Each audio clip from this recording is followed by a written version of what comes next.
All right, we're going to get this thing going here. Basically, this evening, guys, we're going to really be talking about something that I've been doing for years now. I don't talk about it as much, but I've actually flipped all of mine off, sold them off. But we're talking about being able to pick up apartment buildings, small apartment buildings. When I say that, I'm talking anything from between 5 and 50 units. But I do have a sweet spot for 10 to 30 units. That's really the real sweet spot, because if you just think about it, when you have the buildings that are 100 unit, 200 unit and things like that, those tend to be owned by larger corporations, maybe owned by doctors, attorneys, or maybe just a little bit more of a sophisticated buyer that actually knows a little bit better, and just they're not in the position to buy like we are.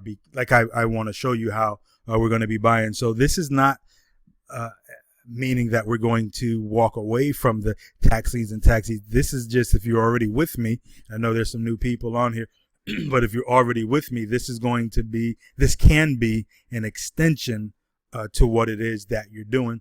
For the people who are with me, I'm going to do a special price on this part of it. It's not going to be anywhere near what I'm going to charge when I launch it on the open market. When I launch it on the open market, it will be in the thousands. But for the guys that are here with me, I'm going to do something special. I was going over that all day long.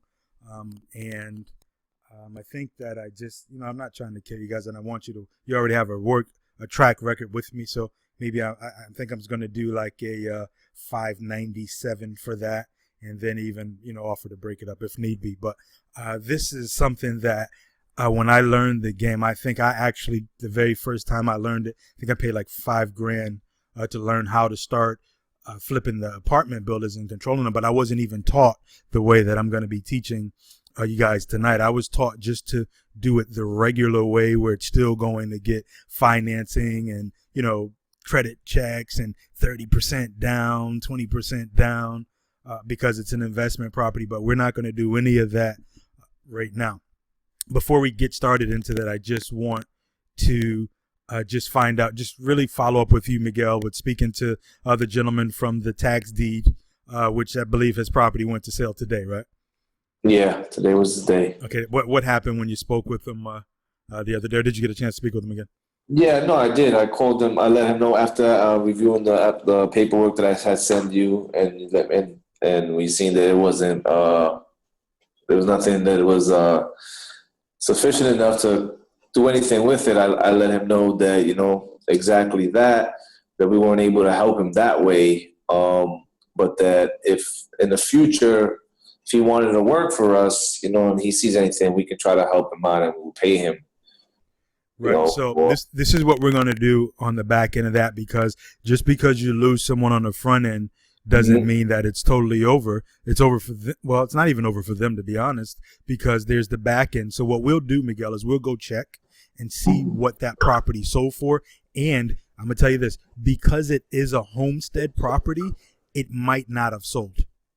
They may have passed that over, because when you're buying tax deeds from the county, if it's deemed as a homestead property, it doesn't start at the minimum taxes. It actually will start at 50% of the value of the home. That's why he wanted to get it homesteaded.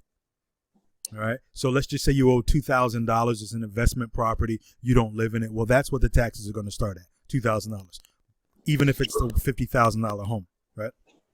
Now, if it's homesteaded, it's a little bit different. It's not going to start with the minimum taxes. It's going to start at half of whatever that property is worth. So it would start, if it was worth 50, and I don't remember what his was worth, but it was like in the 40s or something, right? Yeah.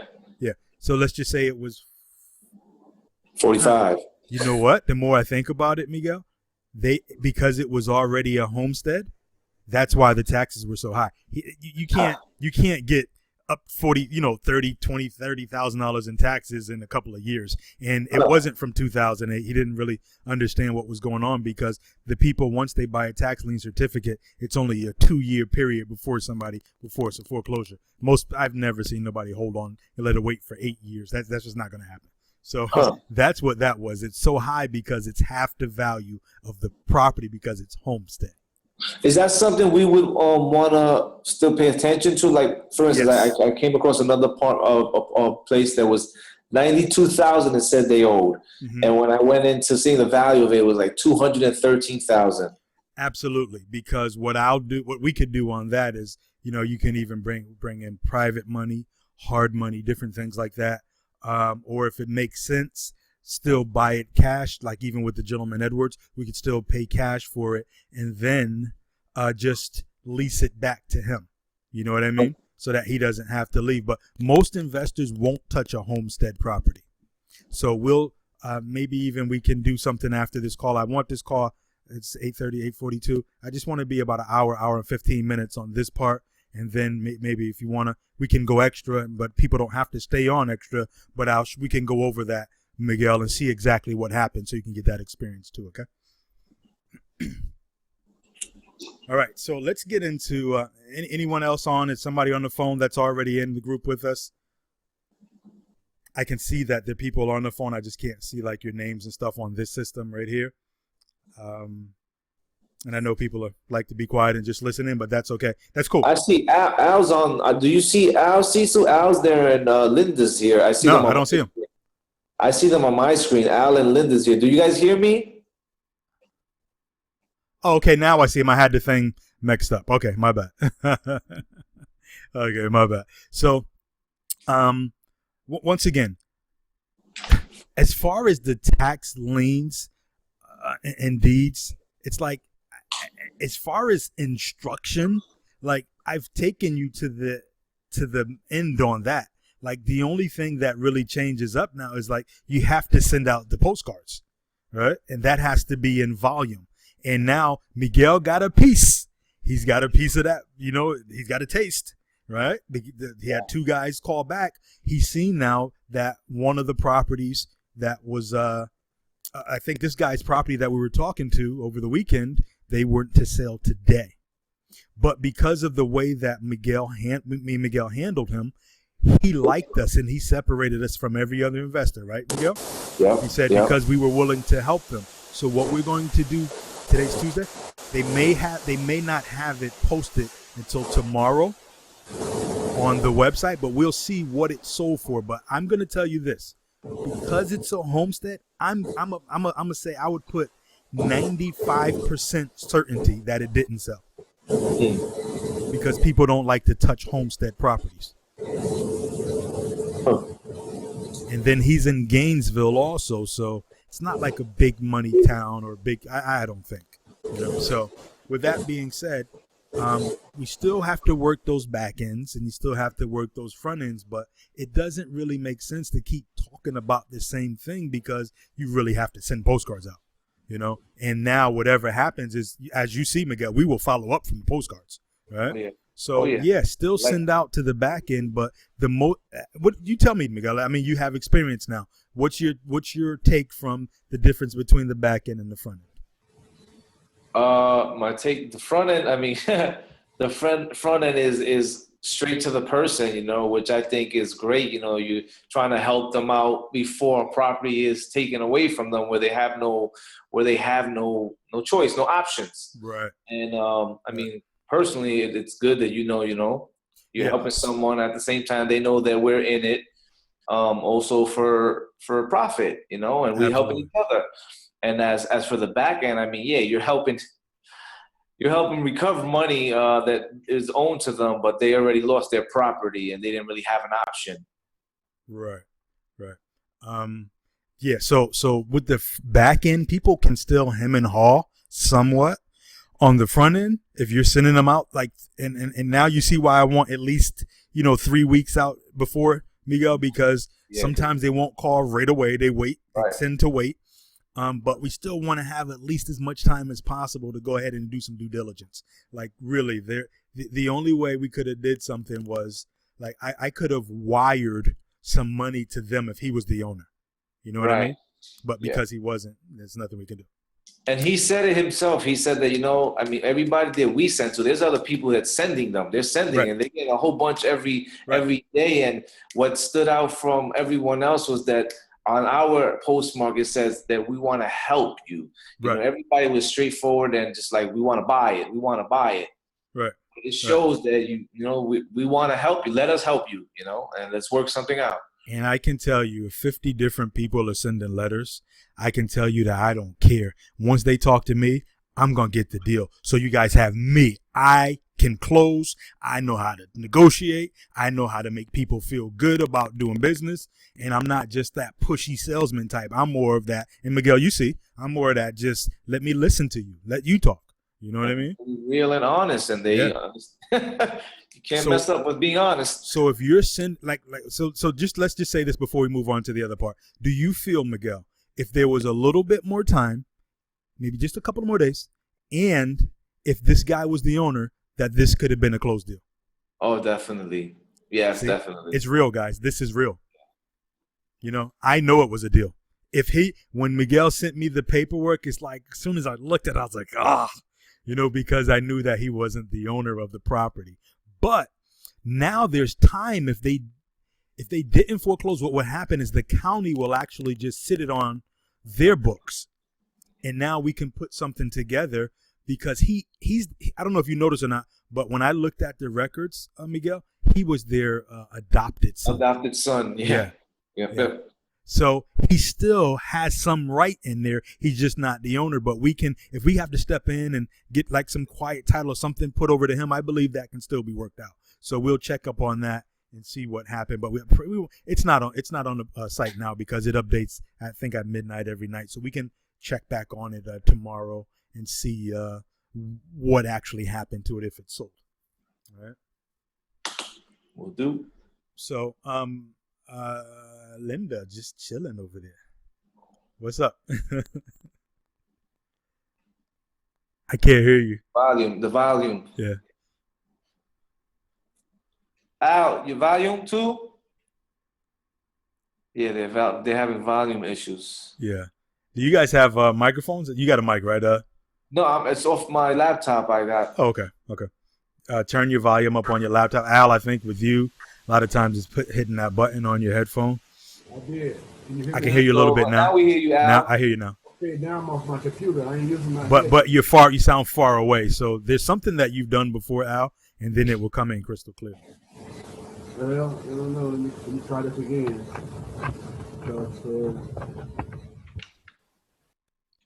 All right. So I just wanted to hear from you, Linda, before I got into this other stuff right here. Can you hear me now? Yes, you're real good now. Real Clear. crystal clear. Oh, okay. All right. Let's see if we get a girl Linda in here. We can't hear nothing. I see. It's like what's the old the old movies, and the mouth is moving, and then later Silent movies. Remember them old karate movies? Yeah. Back in the days. It was silent movies. Yeah, they talk, and then like a minute later, the voice comes out. Charlie Chapman movies. Yeah. Man, I'm glad y'all can hear me, because I've been trying to talk for a long time. Yeah, I saw you use your gestures. You was like yelling. So what'd you just do, Al? Is the button or something you got to hit in your headphone? No, I took my little piece out that you put in the computer. Uh-huh. To make it wireless, I put my wireless chip in. Okay. Took it out and put it back in. Okay. All right. So maybe as I soon as didn't have it all the way in. as soon as Linda comes back on, we're gonna get into what this stuff is here that I'm doing. And I got a question for you though. When the guy is homestead, it's homestead property, and they start the bid off at least half the value of the actual half value of the property. Right. Is there any way we can find out what the actual taxes are, what they actually owe? Absolutely. It's just that the county's not going to let you just take someone's house that's their main house. You know what I mean? For just the back taxes. Like, that's only on investment properties. If it's a homestead, you can look and see what it is, but yeah. So they wouldn't let you make a deal with the owner and pay it. Well, when the owner's in that position, the owner will want to work with us. Just like Miguel seeing this guy. This guy was willing to do anything. He ran out on Monday to get to the UPS or wherever he went to get stuff over to Miguel. So I mean, these guys will jump through hoops because they're about to be homeless. Okay, so in that instance, we could take that property, make a deal with them. I heard you say lease it back to them. Right. So we could pay the taxes off for them, but have an agreement where we could lease it Well, back. I would actually have the deed in my name first. I'm not just paying nobody's taxes off. Well, I mean, okay. Well, yeah. I mean, you're just not going to pay someone's taxes and you don't have no paperwork. I heard you say that the county's not going to let you take somebody's home. So I took it for granted that they were going to interfere with your transaction. No, when I say they're not going to let you take, I mean that they're not at the back end at the auction. They're not going to let you bid on it just for the taxes. I got you. But we're coming in before the auction and talking to these people. I was just trying to get some clarity on what you were saying, because when I was trying to ask questions, you guys couldn't hear me. Oh, okay. Did I answer your question? Yeah, I'm good. I'm good now. Okay. Can we hear you now, Linda? Nope. Oh, no. Nah, can't hear you. Okay. This is what I'm just gonna jump into the training, and because I don't want to go too long tonight, but I do have some great stuff that, once again, this can be an extension to what you guys are doing. And Miguel, I heard you say that retire word. Well, when you're talking about apartments like this, that's like easily what you can do. I mean, it's not hard to actually get one of these properties. The way that we're going to control them, we're not going to buy them. I still can't hear you, Linda. We're going to control them, not buy them. Just try your volume on your computer. You know, it has a little speaker thing with the plus and minus. She got it all the way up. It's all the way up? Huh. How about the one down at the bottom? There's normally, like down here, there's like the little sign right here for volume. Can you see that on my screen? Yeah. Yeah. She got it. Well, we're just going to have to roll on. All right. Yeah, what we're doing, we're really looking for these mom and pop guys. And, they're basically between that 5 and 30, 40, 50 unit right there. And that's all we're looking for. We are going to utilize brokers this time, because brokers on the commercial side, they actually are the key to getting these properties. We'll use brokers. We'll also use direct mail. And we'll also use like some LoopNet and some Craigslist. And we're going to go over those things this evening. So what we're doing, guys, just let you know, we're buying it, but we're buying it creatively. Okay. We're looking for guys who are will allow us to control the property. This is where the option comes in, right? This is where a lease comes in, and to be the single tenant of that building, so that when I say the single tenant, that means that you're that single tenant, and all of the other tenants in the building are now up under you, and they pay their rent to you. And now what we're going to do is turn around and pay that owner. Now, why would an owner do this? Well, the owner would do that because they're tired. We're looking for guys who have bought properties. See, a lot of guys get into this and they don't know what they're doing, and they start trying to buy properties from someone who's bought a property last year or 2 years ago. They're not burnt out.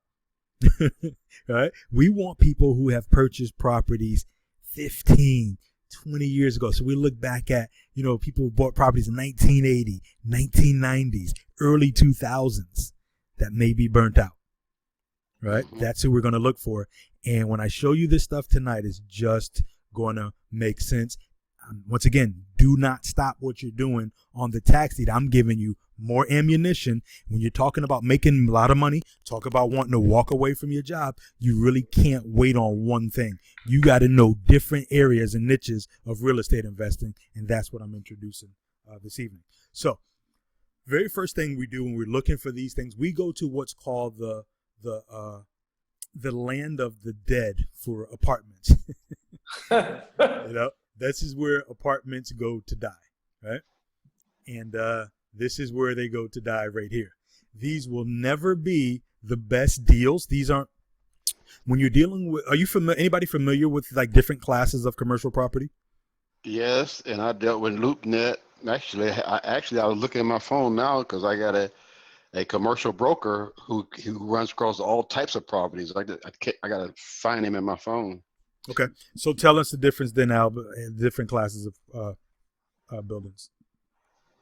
Well, well, you're starting like when you go commercial. I think you're starting at four flats and up, and then you go to the larger units, the multi units like these complexes that have maybe 30 or 40 or 50 units. They may have 3 or 4 or 5 buildings in them. Now I don't know the exact name, what exact terminology you're looking for, but Okay, I'm talking. That's good. That's good. That's a great answer what you gave. What I was looking for specifically was the different classes of buildings. You have Class oh, A buildings, you have okay, B class buildings, and you have C class properties. Right? C class is the worst property. It's property that needs work and it's in the worst area. hmm B's are they are they're in a they could be in a lower area, but they're basically full. They're not. Um, you may need to do some things. There may be some minor vacancies and things like that. And then you have your A's where you got all white collar workers. Everybody's paying. No one's on Section 8. So you have A, B, and C. So people will always classify apartment buildings by classes. So we like to get the C's but have a great location. All right. We can get the B's. The worse off the property is, just like with single family, right, Al? The better we can negotiate this deal. Right? that's right. Now, okay. So this is what I do when I come here. So remember, I'm offering this and I'm giving it to guys. I'm going to sell this for $597. So anybody wants to come in and get this. If not, once I market it on the outside, like Al and I are going to reach out to some other people, it's minimum is going to be $2,000. But because you guys are already with me, we do that, work it out. However, we'll work it out. So this is one of the places where we're going to come. Now, remember, when you're looking for these apartments, right, we want the tired landlords who will not sell it on traditional, but will allow us to come in and take over the property and eliminate them of maintenance, eliminate them of any type of responsibility. Right. This is something that, Miguel, I know you and I can crush them on. I know we can crush them on because we can set up a property management company too. Oh yeah. All right. And we're talking about doing this all around the country. Oh yeah. Right. So with that being said, we're looking for guys that, like I said, our sweet spot is those 10 to 20. So right here, I was actually looking at some earlier, but we'll go into some different locations as well. I think earlier I was looking in, let's just say, Greenville. I think that's where it was. Greenville's North Carolina. Carolina, yeah, I've Yep. been there. Right. So we hit search, and this is how this works. Once again, there's certain lingo that you got to say to these brokers, because if you don't, and they think you're a newbie, they're gonna try to question you to death, and then they're gonna think that you're trying to circumvent them from the sale. So we need to, number one, establish relationships with these guys. And I'm going to if you're coming in with me, I'm going to show you exactly what to say, because this is what I've done. Right? So as we're looking for things, let's get this out the way. And everybody, you can set up a LoopNet account, right? I got one. I guess it's still active. Get free meeting with NNT. How come sometimes, Al, we can, because I'm new to this Zoom thing, but sometimes we can go for hours and it doesn't do this thing. Because you got 4 people on. Oh, that's why? See, if it was just you and I, we could just go. Oh, okay. But see, I talked to him. I actually talked to, I talked to all the people. Okay. Once you got to go, we got to go up to pro. All right. I don't have to do that because I know we got like Skype and Uvu and things like that, so I don't really do that. Yeah. So once it goes out, we just come on back in, guys. Okay. I did not know that. Yeah. Okay, so when we're looking at, Greenville didn't have a lot, as I recall. So what I'll do is I'm going to just come over to Columbia.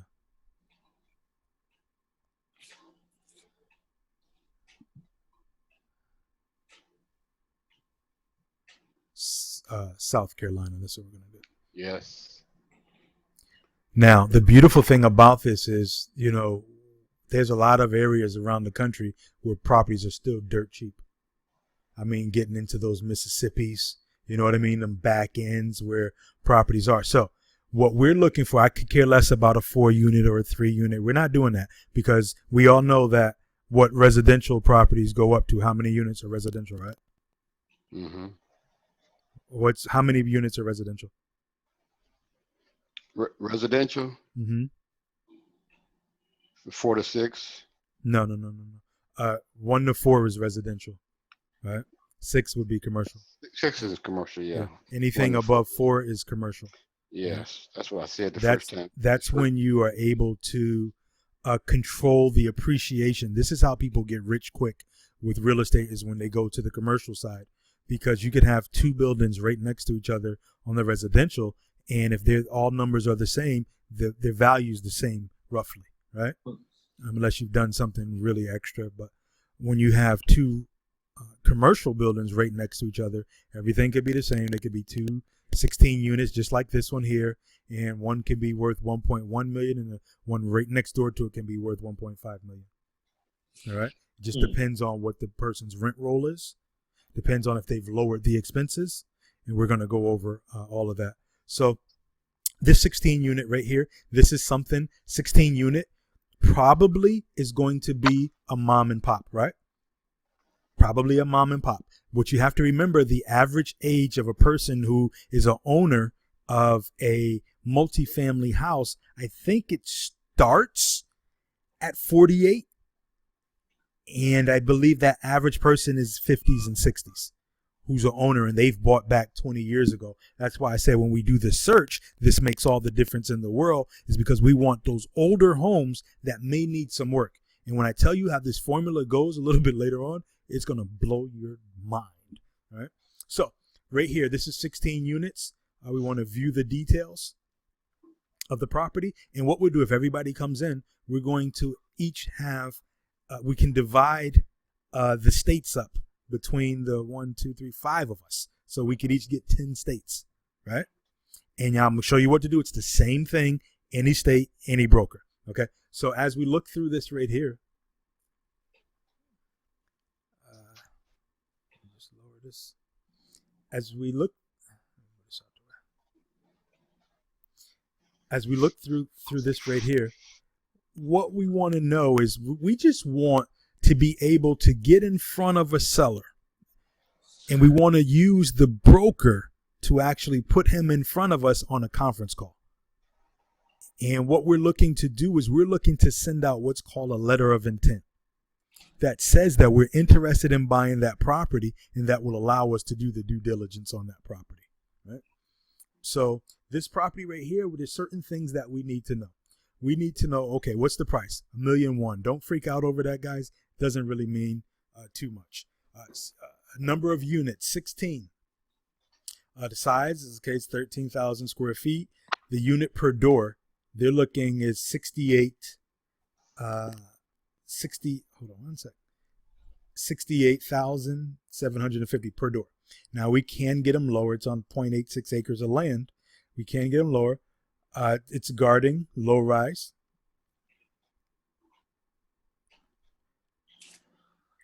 And what we want to do is basically come down. If there's any attachments, you want to click on the attachment, see what's going on. It's normally some type of flyer, right?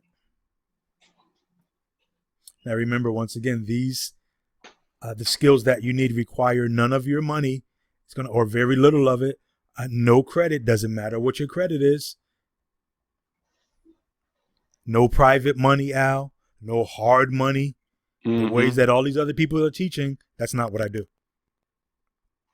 So basically it's going to give you a little overview of the properties. We always want financials on a property. So that means we want the P&L, which is a profit and loss. And we want the leases, if we want leases, and we want the rent roll. Okay. We want all the utilities, water, sewer, we want to know everything that makes this go on, because what you're going to find, what you're going to get from these brokers are what's called a pro forma, right, Al? Right. Pro forma is pro faca. All right, remember that. That's some old wished up numbers that people don't. Okay, let's just say Al has a house, right? And Al bought it 10, 15 years ago, and he didn't really do anything. He never raised the rent, so he's renting it for $500 a month. But when I show you this other place to go, you'll see that the rents are supposed to be $600 a month, right? So he has a 10-unit building, and each one of them are $100 below market value. So just by coming in and saying, okay, the market rent should be $600 a piece. That's $100 a piece up to $600. That $100 times 10, that's $1,000, right? A month, which is $12,000 a year. You've just increased the value just like that, just like the snap of a finger, by walking in and raising the rent. You've increased the value of the building, right? Now, other things that you can do to increase the value of the building, we could put a vending machine in there. We could put washers and dryers in there. We could put a gym in there. There's things that we can do to force appreciation on commercial that we can't do on residential. All right. So this is basically going to tell you this is still on their paper, we want the actual rents. The actual leases, right? So these are part of the expenses that the taxes, the insurance, the power, the water, the sewer, the pest control, lawn care, all of these, vacancy rate, management fees. And after all of that, so this potential up here income of $133,000 that it brings in, see, once again, they're saying potential. That's because when you see potential, warning, because something is not being done that should be done. So maybe the rents aren't up to par. Maybe there's some repairs. Maybe they're not vacant. Maybe they're not filled up. But once it's up, but that's how we like them. That's how we like them, because that's how we'll make the most amount of money. So let me just move this over a little bit. Okay. So what's the potential gross rental income on this one? I'm gonna go. 133 is kind of blocked. $133,020. That's per year what this property brings in, right? It has some additional income of 2016. Don't know what that is. Could be laundromats in there. Could something else. So, but it has an operating expenses of $135,000, right? Total gross income of $135,000. The operating expenses are right here. This total right here from all of these numbers, $91,000. So based off of these pro forma numbers right here, they're saying that the net operating income after all expenses have been met is you would make $73,000 a year with this one building. $73,000 a year. That's in the beginning. I'm going to show you how to jack that number up. All right. So that's one of the places right there. Now, what I want to do real quick now is I want to go and show you how we really search for the properties. I didn't really do a full search on this one.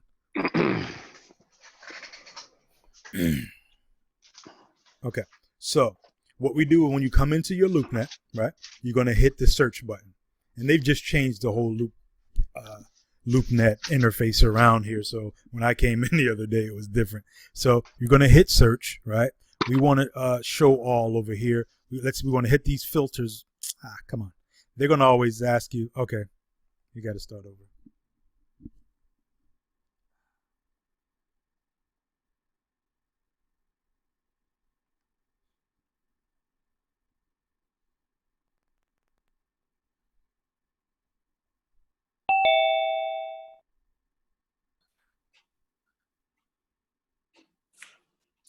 Can you still see my screen? Yep. See you. Okay, I want you to see the screen. You see my screen now? Not yet. Now I do. Yep. Okay, great. What we're going to do going forward is we're going to switch over to Uvu. Just because it's just we can go forever and ever and it won't do this. And I just don't want to pay for this because I know that there's other formats when I don't have to pay for it. So, and I was just trying this one out. I do like it, but I didn't know that it was 4 people and then it does that to you. So, yeah. Okay. So when you come into once you sign up for your account, and now See, this is the thing about me that separates me from a lot of other people. I have a mindset of abundance. I don't have a mindset of scarcity, so I'm not afraid of anyone stealing, taking. If I give you this information and you don't come in with my program, you can do that. I'm showing you right now how to do it yourself. I don't know how far you'll get with it, but I'm going to show you, because I got some tricks that go to this game. Trust me. So what we want to do when you come in, you want to look for, you want to always click on hold on. I don't like the way they have this thing here now. Hold on. You're going to put in the city and the state that you're looking for, right? You're going to click on this thing that says for sale. Maybe the old platform will come up now since I just hit it. Okay. No, it's not. So let me click on filters, because you always want to put the city and state in and for sale. And then after you hit the for sale, at least on the old platform, it used to say, what type of house are you looking for? Yeah. And we're looking for multifamily. Okay. So you're always going to put multifamily in. And I'm getting this, I don't know, I'm slowed down here on this connection. It's just spinning. Maybe I got two of these open. Is that it? I close this one out. Okay. Can I close this one out? Hopefully I can. Yeah. Okay. So I want to hit on, see the thing still spinning up top, but I want to hit on, I can't even do anything. It's spinning. Okay. Let's give it a sec.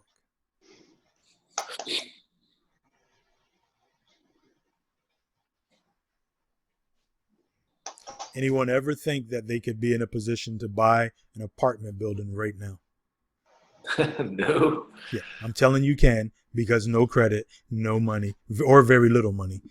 Just really depends on how good you can negotiate, and that's where I come in. A lot of people don't.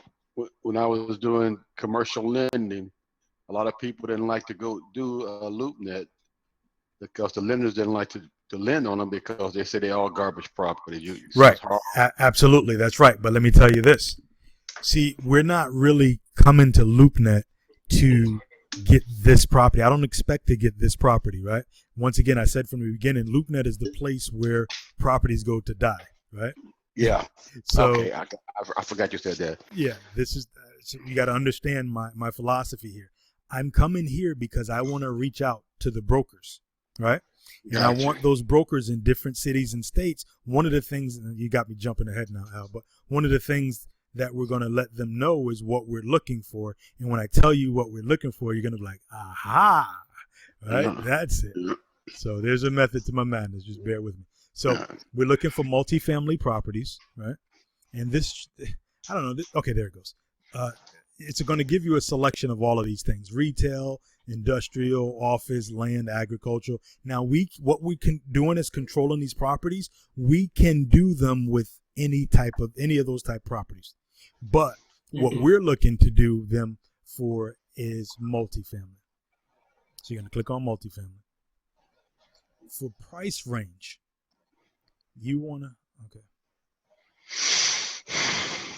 For price range, you want to put in a maximum of, I put in a maximum of 3 million.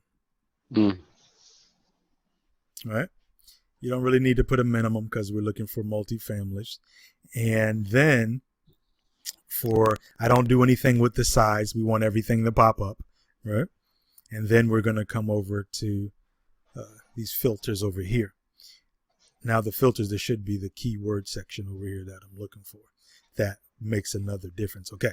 So remember, the LoopNet is only one. It's the first thing that I go for. It's not everything. It's the first thing that I go for. And once again, we'll all have 10 different states that will work if you decide to come in and purchase this. So I don't care. I just put, the only thing that I'm concerned about is the 3 million, right? Building size, we don't care, because as long as it falls under that price, that's all we want. Beds, all that stuff, we don't care about. The only thing you care about is over here where it says keyword. And this is what you want to put in.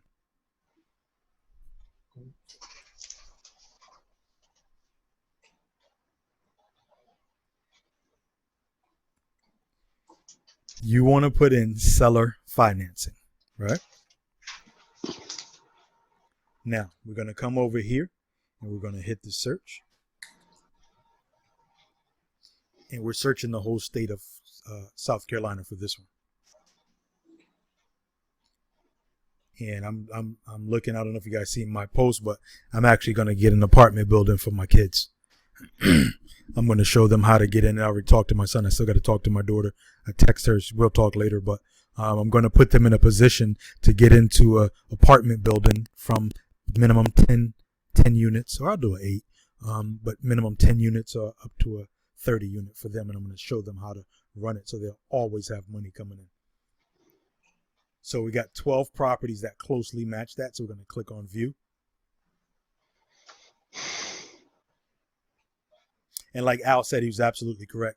LoopNet are the garbage properties. They're the properties that have sit there and nobody wants. They're not the A's or the B's. They're typically the C properties. But when you understand that if you want to come in, Al, and you want someone to consider selling you their home on terms, do you think it's going to be a great property, or do you think it's going to be a property that they can't do nothing with?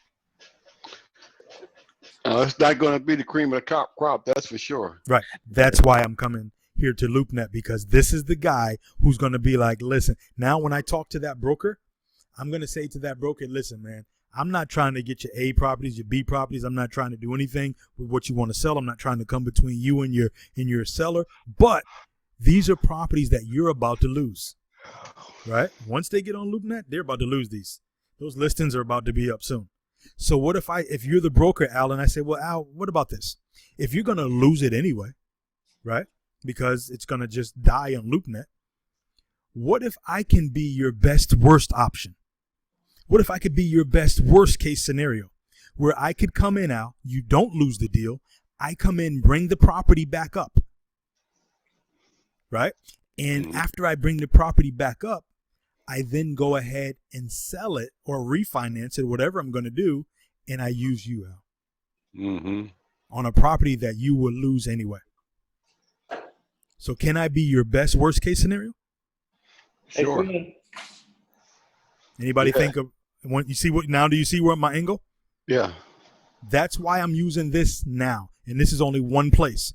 But when you want to be able to do terms on any type of property, it's not the new property. It's not the A-rated property. It's not the guy who's not behind. It's not the guy who doesn't have any repairs.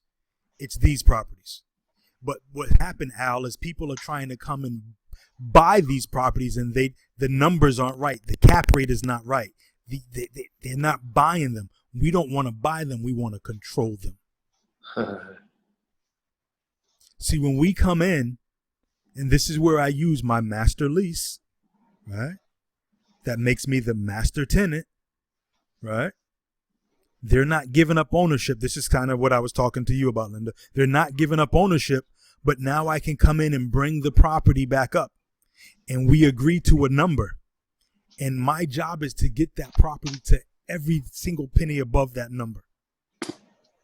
So let's just say it had 5% on a let's say it was 10% vacancy on a 20 unit property, right? That means 4 of them are vacant, right? When you're trying to buy, that sucks. But when you're saying to this gentleman or owner, listen, I can take all the headaches away from you of running this property, of chasing tenants around, of trying to fix this up. I come in and give you whatever your net operating income is right now, and I guarantee you, based off of the properties that are vacant. And when we sign off on it, those other 4 that are vacant now, that are getting the $1,000 a month or the $600, whatever a month, guess where that money goes? Okay. I see it. Somebody should be perking up right now. Guess where that money goes? Where does it go, Al? It goes in your pocket. Thank you. So now I just created, on top of whatever the numbers was, I just created another $4,000 a month.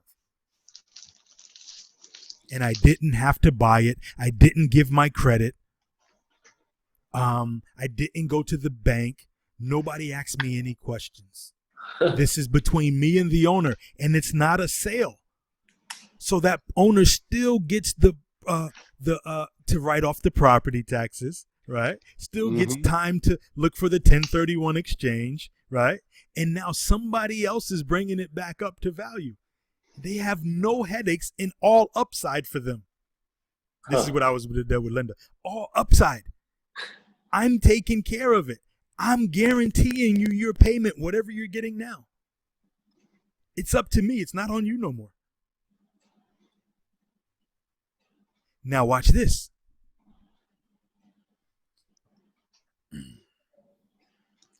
We're going to do it for a certain amount of years, right? After a certain amount of years, remember, every year there's an increase on rents, right? Most owners don't do this. So you're losing money. You're throwing money away.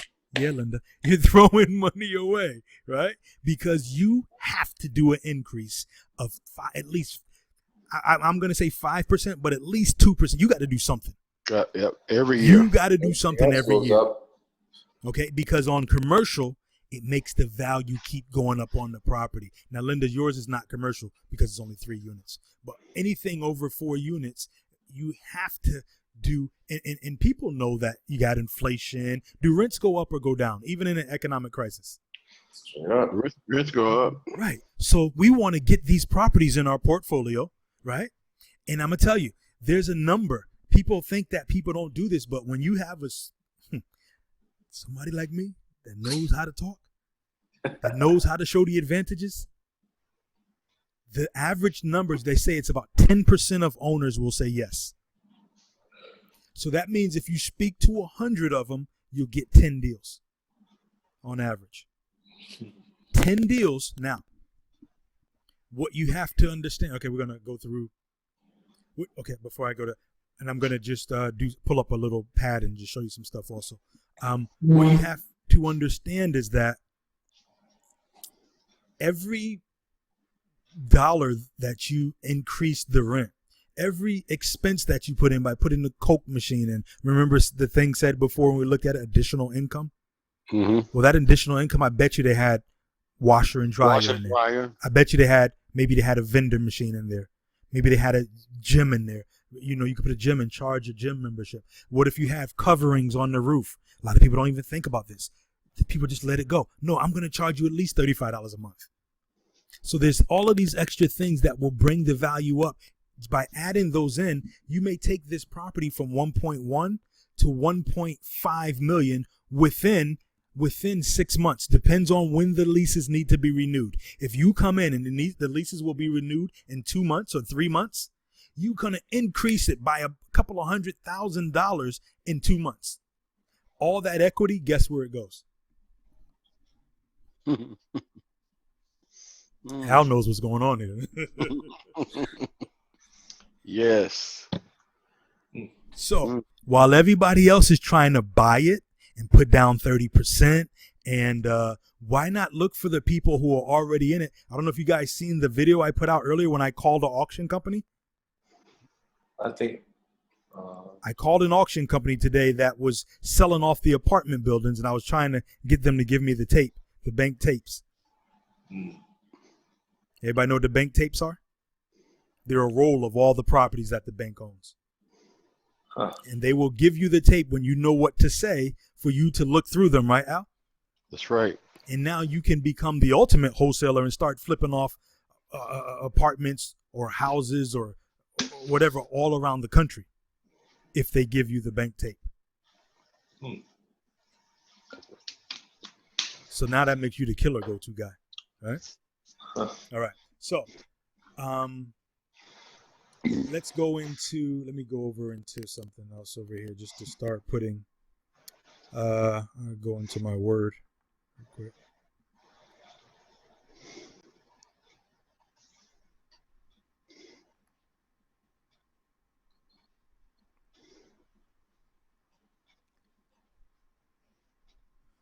Okay. Let's see here. Guys, so far so good. What's going on? What you thinking? Incredible. Now, while this is coming up, when we're there's a purpose for for commercial real estate brokers, right? Once Right. again, it's not coming here trying to get this property. I'm more concerned about establishing the relationship with that broker, because what I want to say is, Network. hey, Mr. Broker, there's a couple of ways that we can work together. I'm not trying to come out and pay full value. I'm not that investor. I'm the investor that will turn around your worst properties for you, the properties that you're about to lose, right? And what I can do is I can help save your deals, right? And we don't want to, we don't want your cream of the crop properties. We don't want to come in between your buyers. We want to, we want what's in your best interest and our best interest, and those are those B and C properties. And we just once again want to be your best worst option, where we can come in and save these deals that you're going to lose, Mr. Broker. How many commercial brokers, Al, have properties sitting on LoopNet and they're about to lose them, or probably already lost them because they've just been sitting there and nobody wants them? That's right. Now there's a way to convert this. See, these guys aren't going to just let you control them. Those deals ain't just out there. We have to create them. I know how to create them, right? So let's just go over a couple of ways that we can increase market value, just to show you guys the full power of this. Favorite ways to Your volume went down. Your volume. It went down? There you go. My microphone went down. I held it down. You hear me better? Yeah. Okay, yeah. Hold on. Miguel, like, I need to get this stuff. School is in session. So this is the ways to increase income, right? Let me just make this a little bit bigger so everybody can see it good. And now I want you to start thinking about the properties that you're driving by. All right? Okay, so anybody got anything they want to just put in and give me on some ways that we can increase income on commercial properties? I think I've already said a couple, but Yeah, I mean, you definitely I said a gym, a vending machine. I mean, even if you like curb appeal of a building, residents feel good of being there. People want to live there. Fresh paint. right. But let's go a little, like the quickest way once again coming in is basically to increase market rent. Most of these guys who have these older properties, Al, do they just increase rents every week, or do you? I've come across so many people with older properties who said my rent's been $500 a month since I've moved in here. They've been lucky. So the first thing that we want to do is increase rents. Let me ask, I don't want to pick on you, but let me ask you, Linda, when's the last time you raised your rents?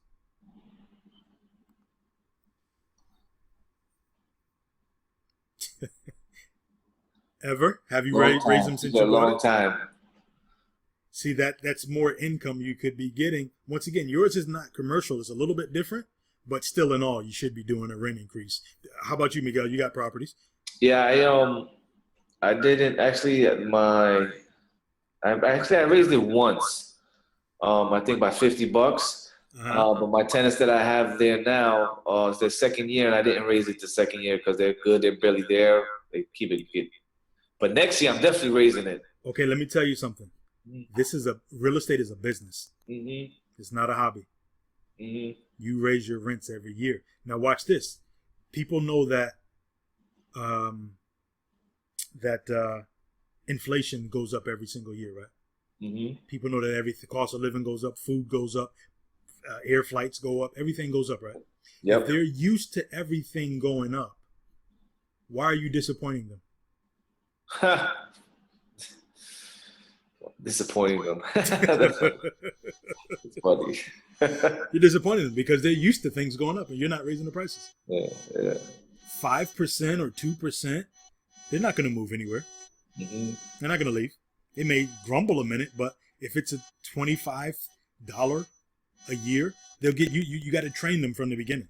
All right. So increase rents. Another way to do this is to what? Fill vacancies, right? Yeah. That's an instant way to raise the. See, you're increasing the value of the building. That's what I want you to understand, right? When I think about like an old building, especially with somebody like older people, I mean, where I live at right now, the landlord he doesn't paint nothing, and so if you get an old property, fresh paint on walls, common areas, and they can see, okay, there's change going on.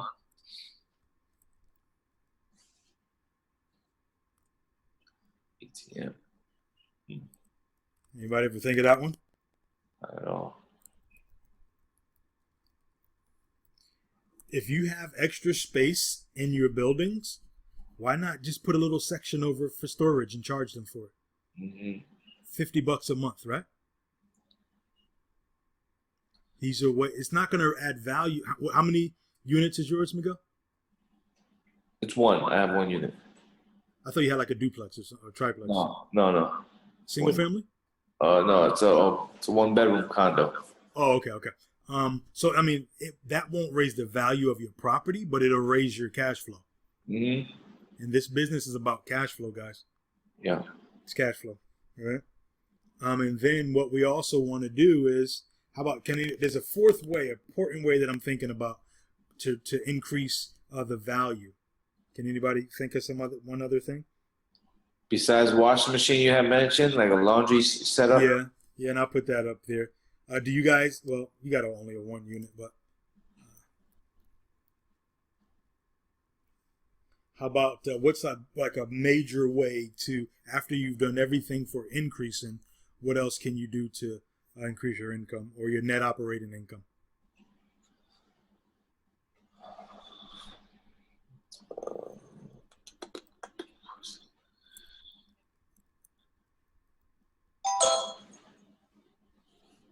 Right? Decrease your expenses. How would we do that?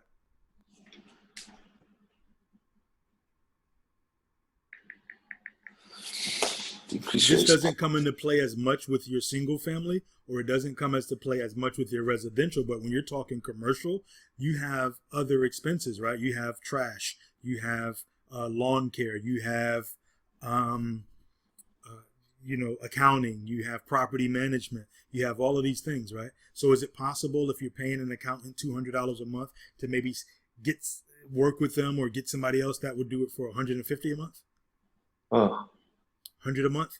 Every dollar counts. The more you can take your expenses down, the more, on a commercial property, the more you're increasing the value of your net operating income. Even with these two, even with your regular properties, whenever you can decrease expenses. Now, do you have any expenses, Miguel? I can't call on you. I mean, besides common charges, yeah, that's an expense. Besides common charge, yeah, but you're not really in control of those, making those go down. And it really, like I said, it really doesn't apply as much on this, but that's basically what we want to do. So remember, we're going to be, like I said, for this strategy right here, we're reaching out to brokers, right? We're going to use LoopNet, Craigslist,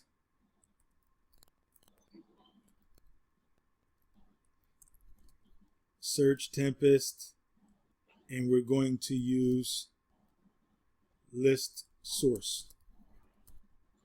All right. Now remember, we want to do what? We want to control properties, right? We want to do it with no money down. We want to pay no, watch this, option deposit, Al. No option deposit. Even though we're going to put it under option, no option deposit, right? Why do we not pay an option deposit? Someone tell me. Because we're not going to own it? Absolutely right. Absolutely. We are the master tenants, right? Do tenants pay option deposits or down payments out? Linda, does any of your tenants pay down payments on buying your house? No. So we don't do it either because we're a tenant. Now, let me just make this clear. When we come in to do what we do, we are going to use two powerful forms, right? Those forms, one of them is going to be a lease, right? The other one is going to be an option.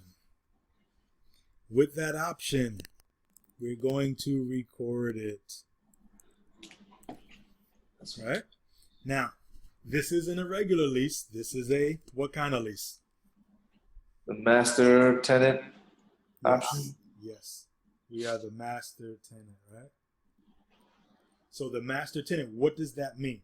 Let's get a firm understanding of what that means. You take you handle all of the you basically take the responsibility of the property. Yep. And so take you are responsible for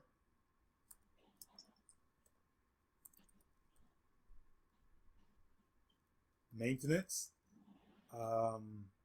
landscaping, right? Any type of repairs, right? Anything that needs to be done. You are basically in a way you're the super, right? You're the super. So,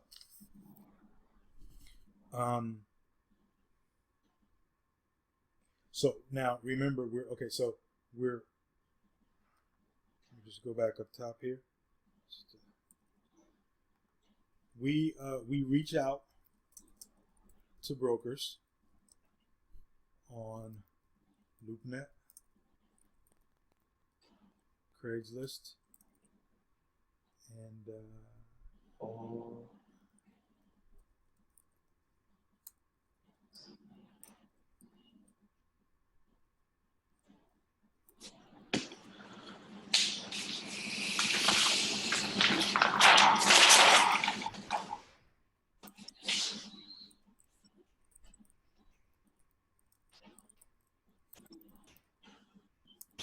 we're also going to reach out. I'm going to show you guys how to contact property management companies. What do they know? They know how to manage the property and get any vendors, maybe deals with landscapers, garbage. What do they know about owners? I'm looking for something. The ratio. They know the ratios, but what else? What do they really know about the owner? What are their salaries? They know the salaries, right? What else? They know the salaries. So what would be really important? Somebody went live. Property managers know the area.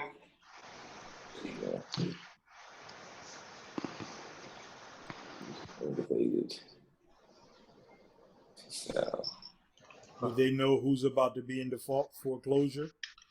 Yeah. Would they know whose property needs crazy repairs? Right?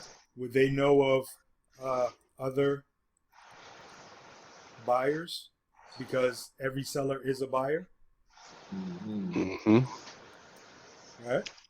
Yes. So this is why we tap into them. Now, when we talk about controlling these properties, there's a big upside to them, and there's also you need to be aware of the exit strategies.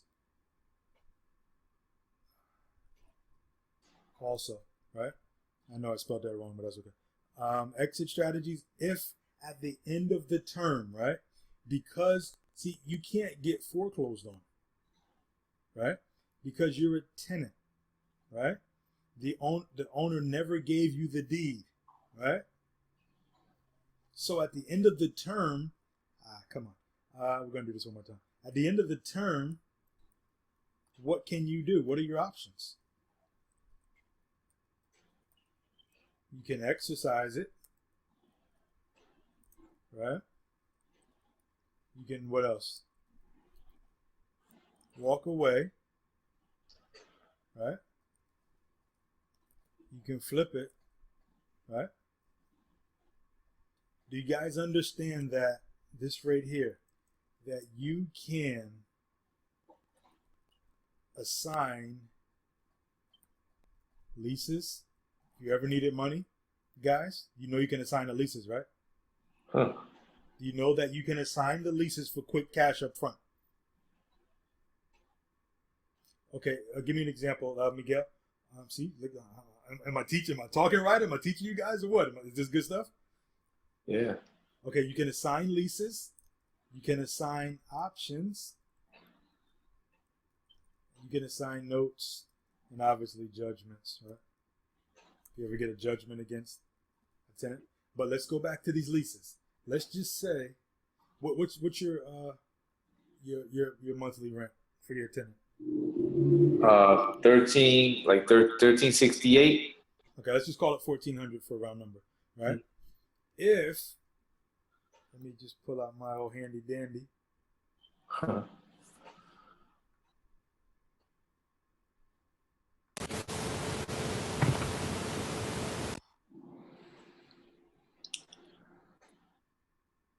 So we call it 1,400, right? That's 12 months of payment. Okay, times 12. You basically get 16,800 a month for that, but you're only clearing what, about 100 a month? 100 a month? What do you mean? Like once you pay your mortgage, what's left over? Oh, like 200. 200. So that's 2,400 a month in profit, right? I'm sorry, a year. Yeah. Profit, right? You could assign that to somebody else, and they could pay you up front. Let's just say they paid you $1,500, $1,800 up front in order to get that spread every month for the next 12 months, right?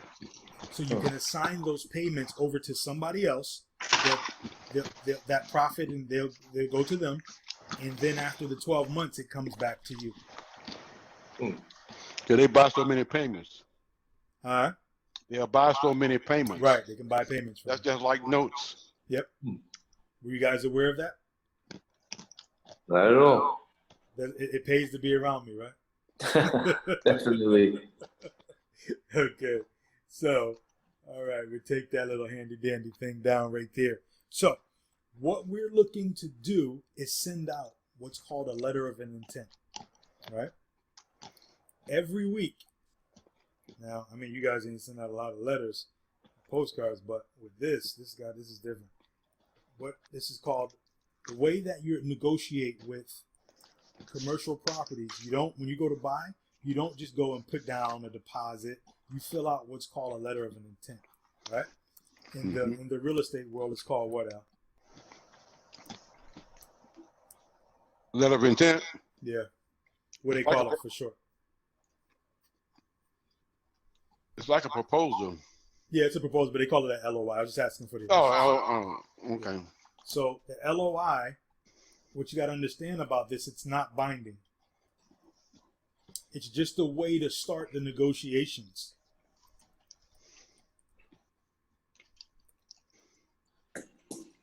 Right? So what I want to do is I'm going to personally send out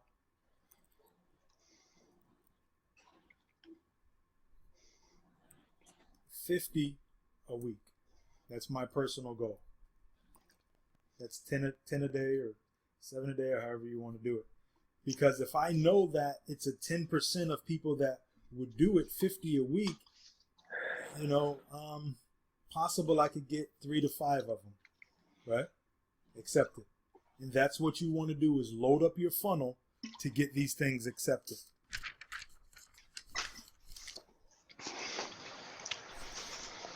Now, the way that we'll determine the prices, I have some software that I use, but I'm not going to really get into that as much.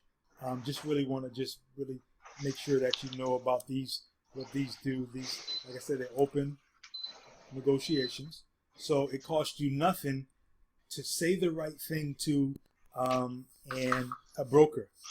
And what I'm going to do is show you some couple of other ways to find some deals also. So let me just lower this down. So we have LoopNet here, right? I'm going to show you another way. A lot of people go to Craigslist, right? And they look through Craigslist for properties. But what I like to do is I like to use this right here because it's a lot faster. And what it is, this is an aggregator for Craigslist. So it combines everything together, pulls everything together, and brings it out right here. So it searches every single state, city, and at one time. Search Tempest. All right. So I never tell anybody this. It's at the point now where I like to give stuff away now. So let's just say I'm looking. I'm gonna put a zip code in for the area. What's Pine Hills zip code out? 32808. 32808. This is a section of Orlando, not the best section, but if there are going to be any apartments over there, they'll be the ones that we're looking for. So what I want to do is I want to search a radius of, let's just say 250 miles from this zip code right here. Right? And I'm looking for any description here. And what I'm looking for here is I'm going to put in multifamily.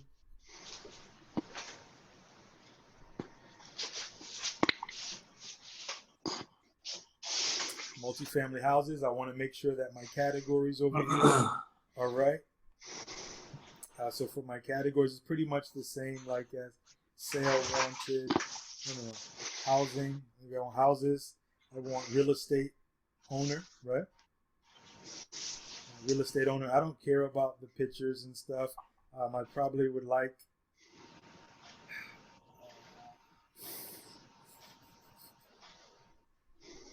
I'm not even going to do anything with that because I have it in multiple. So let's come on over and search over here. Let's see what we come up with.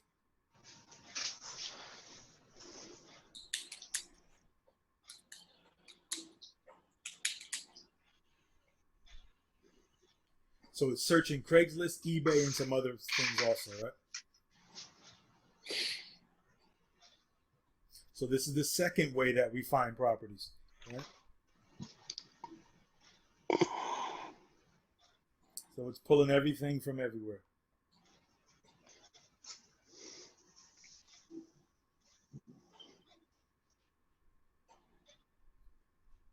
Okay, let's see what we got over here.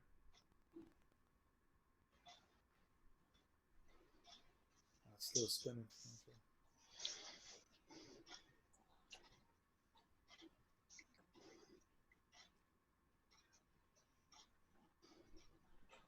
Yeah, there's 1.2 acres over there.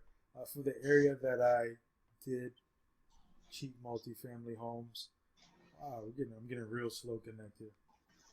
But it's pretty much the same as if I was to go over to Craigslist, but it's bringing in a whole bunch of things at one time. So you can just go ahead on and play around with that. Just for the sake of time, I'm going to keep it moving. All right. Another way that we can find properties for what we're looking for is we're going to Google, and whatever the area is, we're going to be looking for brokers. So we're just going to put in, oh my God, I'm going slow this evening. We're going to Google commercial real estate broker and then whatever state or whatever. So we'll go up to your guys' way. So I would put in commercial. Come on, come on.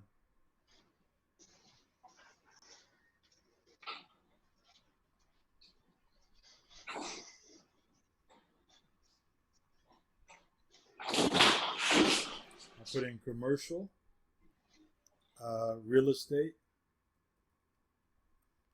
All right, just come on back in, guys.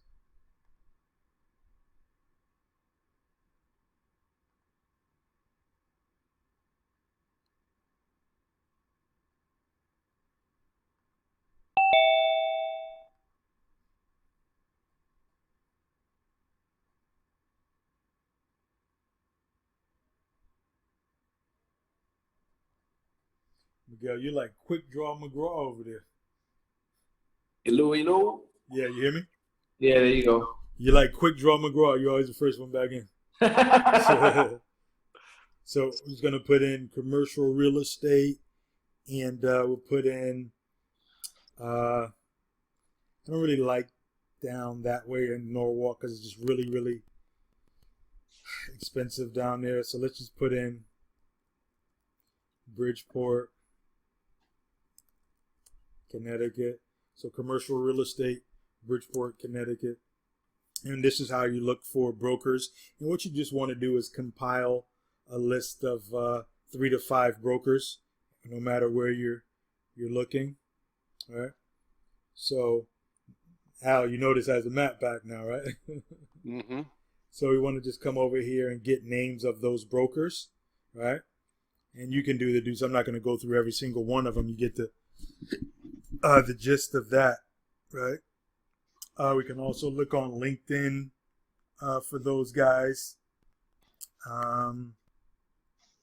But just going back over, I just want to show you how I reach out to these people. Give me a city or state guy somewhere, maybe in the South somewhere that maybe a good area, a lot of multifamilies.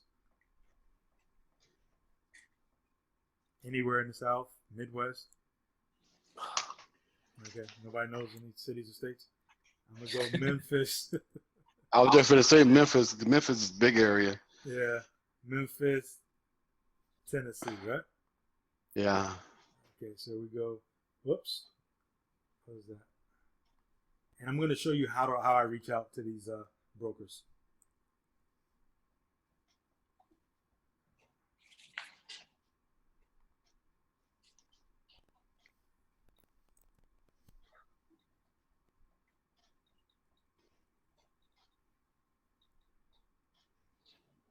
Okay, Memphis, Tennessee. What are we doing for this line over here, guys? What do we want? What's that? Multi-fat? No. You gotta do such a city, the city and state. If LoopNet ever tries to tell you to upgrade, you don't have to. It's free. Yes, it is. I mean, they have a paid version, but you don't need it for what we're doing. So remember, we're looking for the for sale section over here, right? Right. Mm-hmm. Then for the type of housing, we want multifamily. Right? Multifamily. What are we putting for price? 3 million. Yep. Good. The max is going to be 3 million. Does the minimum matter? Nope. All right. Okay. Building size. Are we going to do anything with that? No. Okay. Multifamily. One more key component that we need. We got to put something in. What is that?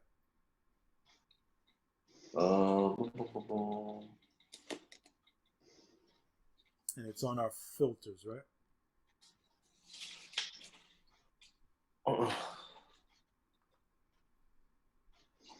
It's the type of seller that we want. Motivated. No, finance. Seller's finance. Where does that go? Where are we going to put that at? The keyword. Yep.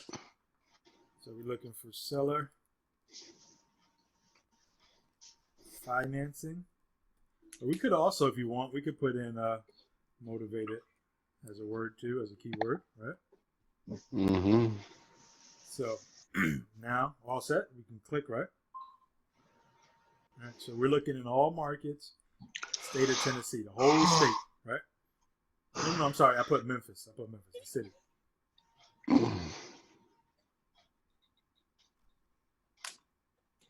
They trying to get you to upgrade here. I don't want to upgrade.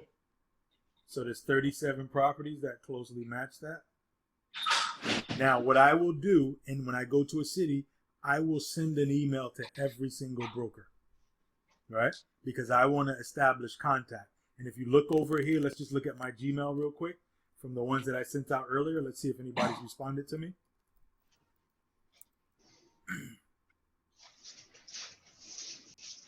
Which I'm sure they have, because remember, this is the place where properties go to die, right?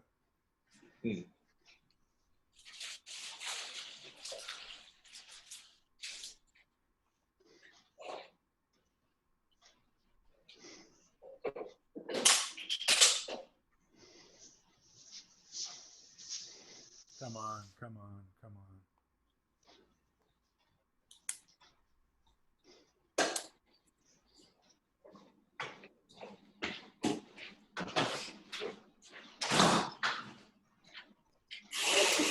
while I'm waiting on that, let's just go back over here. Florida. No, we're Tennessee, right? Yeah. Okay. So right here, you see it says price not disclosed. Maybe because it's a auction or something, but this is 436 units. Wow. Right? I want to know who's who. See, we want to know who the players are as brokers, right? So let's just see what a 400 and this will bring back. This will probably be more of an institutional buyer. It's really outside of our realm, but I just want to show you what's possible.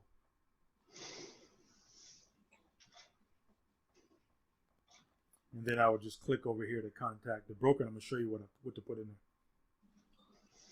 there. This one here, 3.5 million, 250 units, low rise. See, this is what I like about the South, guys. Up north, you're not getting no deals like this. 24 units for 450,000. See that? Mm-hmm. Is that a deal or is that a deal? Yeah. Now, one of the things that you'll also learn is how to start a syndication and to bring other people in to use their money for private money. And I'm going to show you how to market for that if you come into the course.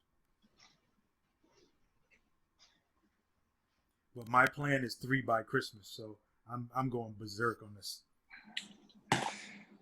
There's a 5 unit for 89. Yeah. I can't make a whole lot of money on 5 units. I really would like the lowest to be about 8 units. You know, but I mean, for that price, you know, it's good. You know, it could be worth looking in. But all right, so I'm gonna click in on here. Man, my thing is still spinning up top. Jeez. Okay, so let's see. I'm honestly interested in this right here. Once again, it's where places go to die. It's probably been on here forever. Once a property can't sell, what do they do with it, Al? Where do you put it? On LoopNet. On LoopNet. So that's why we're using LoopNet. Because they may be motivated, right? You know they're at the end of the road. Yep. Now it's us or who else? What's their other options? You may want to watch a property too. Click on watch property. But right here, you see where it says it comes with this information already. Once you set up your account, please send me additional information. That's not what I use. I don't put that in there. I'm a little bit different. As you can see, I have my little sticky note right here, right? And this is what I send over. Most people just leave this like that. I don't. This is what I put in. So you guys want to copy that down if you like.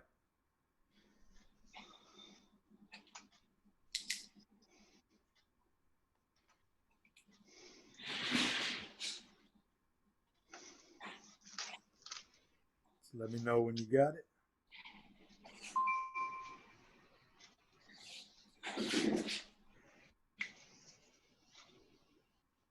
You got it? Not yet. Hold on a second.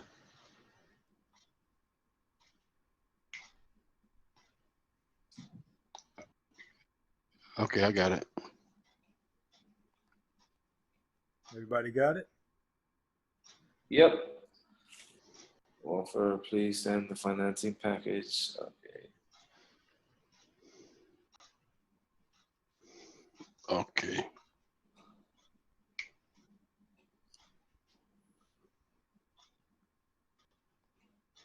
All right. Everybody got that?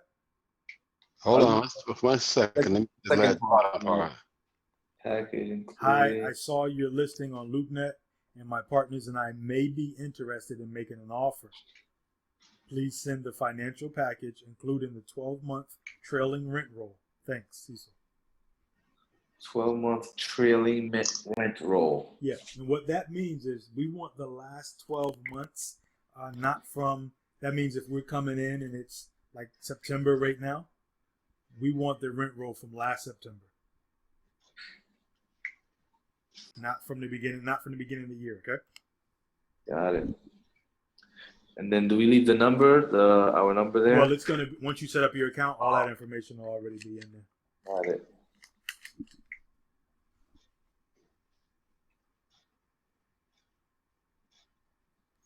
And now I want to take you somewhere else. I just want to show you everything that comes with this. And this one may blow some people away. I tell you what it is.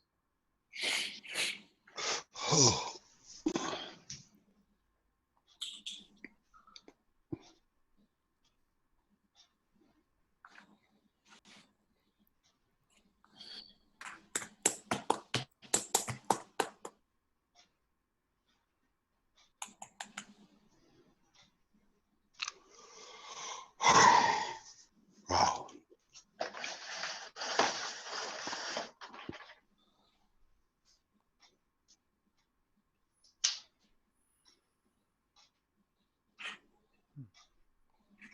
Look at that, my stuff is still. Boom! Watch this. What we got here, guys?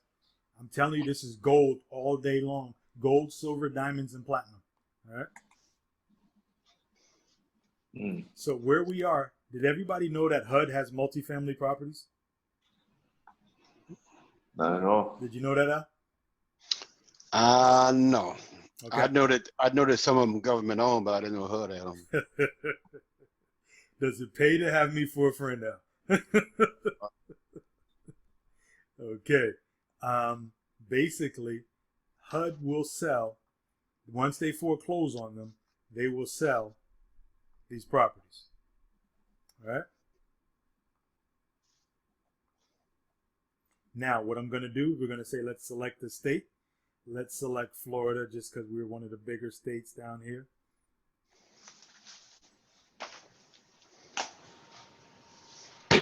And when I first found this out years ago, What? Tell me what you see, guys. You got $1. Closing date, purchase price $1. Okay. What you have, HUD gives us a list of all the foreclosed apartment buildings around the country that have been sold. Right? That list includes the property name, the address, the buyer's name and address, the date purchased. What did I say about dates? What we want? Oh, there's 15 and better. What you see there? 94, 95. Oh yeah, 92.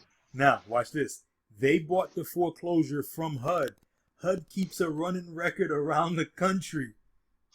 So, if you find something, is it possible that you could even contact these guys? Yeah. Buyers, right? And could it be possible that the guy who bought this property in 1994, is it possible? Well, that's the county right there. That's no.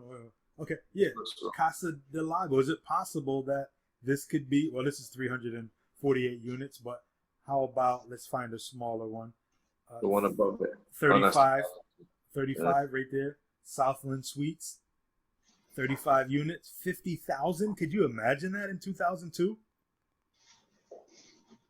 See, this is why, guys, knowledge is powerful. This is why, like I tell you, gotta invest in yourself. I spent so much money to find this stuff out. I didn't spend it. I invested it. But you say it's every state, right? So this is just Florida, guys. It's just Florida. So now I have an instant buyers list and sellers that I can reach out to around the country. And I'm going to tell you, these guys, there's typically two types of ways that people invest, right? And let me just pull my little thing back up here again. Where's my little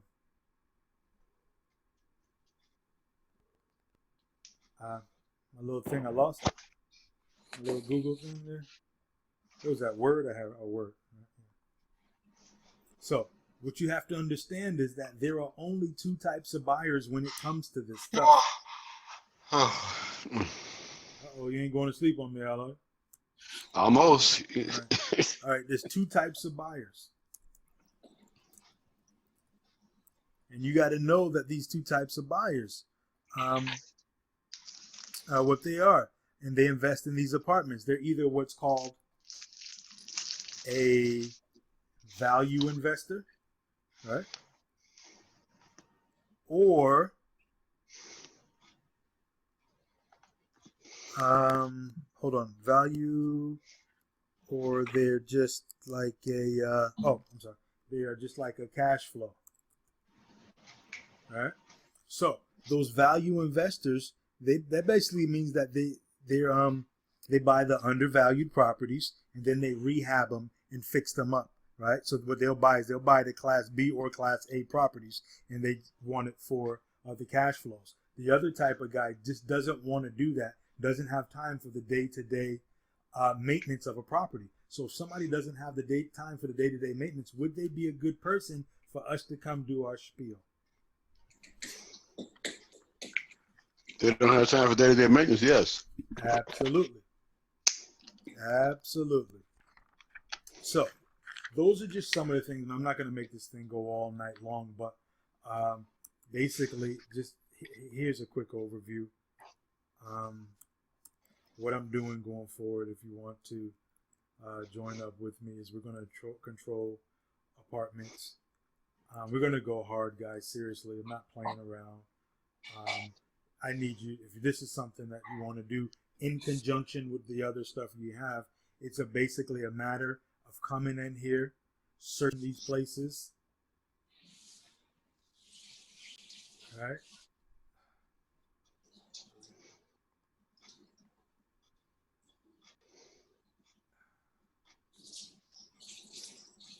Searching these places, and then once you're here, I'm gonna hit this contact listing broker, and I need this done 50 times a week.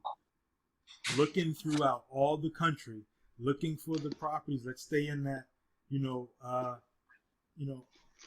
motivated sellers under $3 million, and send out letters of intent and start to establish relationships with these brokers around the country, because those are the guys that when something comes up, they're gonna let us know. And then there's direct mail marketing. Last thing here, I promise. Last thing here, direct mail marketing, which we use this right here.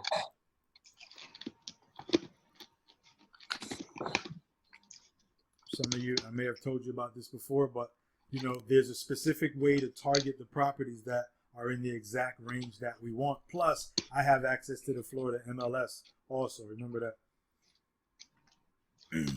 And that's taken a long time, but that site is ListSource right there, guys. ListSource will give us those properties. You can do them just for specific 5 units, 8 units, whatever you want. You can put it in there and go to ListSource and get those lists. And we send out postcards to those guys also, right? So we get those targeted prospects from ListSource. And as you know, we can set this up to get those names for 8 cents a piece, right? So that's what it is. That's what bringing to the table. We're still going to be looking for the tax liens, the tax deeds. And I also wanted to tell you guys what's going on right in your area, because there's still stuff that's got to be going on. Don't just be so focused on tax lien. Just look for deals, right? And then whatever it is, we'll figure it out. So you got to have postcards, you got to have signs, you got to either invest in newspaper ads or whatever the case may be. But when you're in this business, it's 95% marketing. Am I right, Al? That's right. 95% marketing. So with that being said, that's basically an overview of what I'm doing. I'm not paying for these properties. I'm going to, every time you see me, if you don't come in, you see me a property when I get an apartment building, be like, damn, he just got another one with no money. I'm spending my money on the marketing. I'm investing in the marketing. That makes sense. So, question, Cecil, when we're looking for the buildings right now, we're looking from the range, as you had mentioned. What is it, from 5 to 30? Like, stay within that range from 5 to 30. And then now we're looking at a property on the. I mean, is there a certain value where we want to be like, okay, this is good, this is not good? No. What we're doing is we don't know. With commercial, you don't know if it's good until you know what the numbers are. That's why we got to get that the rent rolls and all that stuff. Remember? Acting the broker. Right. So that's but when we're doing direct mail by coming to the list source, we're going by the broker and going straight to the owner, just like we do with the tax deeds. Right. All right. Okay. Yep. Why is this invalid? What the? So I mean I'll figure that out later, but that's what it is. That's what it is, guys. And the more you know about the different areas of real estate, the more money you'll make, because now you'll start being aware. You start being cognizant of the other things that are out there. Right. So it's like I don't know if you guys go to Waterbury. When I was up there, I was trying to get properties on Waterbury. You know, those apartment buildings, they're on that list. If you go to that HUD, watch this, and then I promise you I'm done. Where was it at? Right here. Let's just go up. Watch this. Let's go to Connecticut. So these are things that are right in your territory, you know.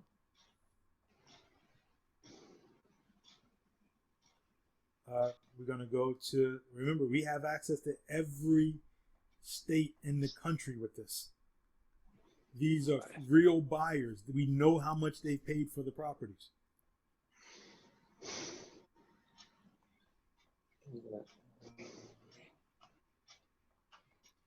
Boom, Connecticut, right?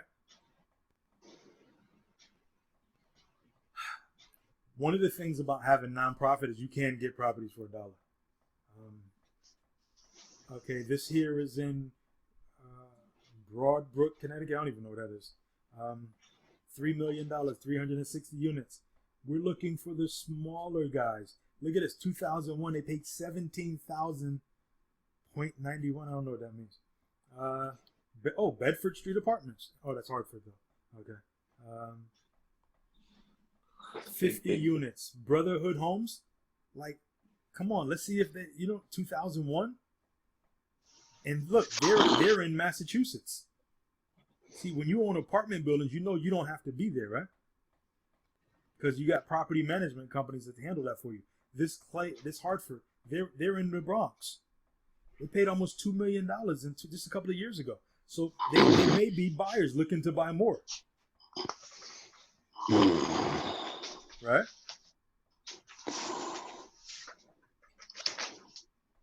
$36 unit. This guy's property's in his own name. His own name.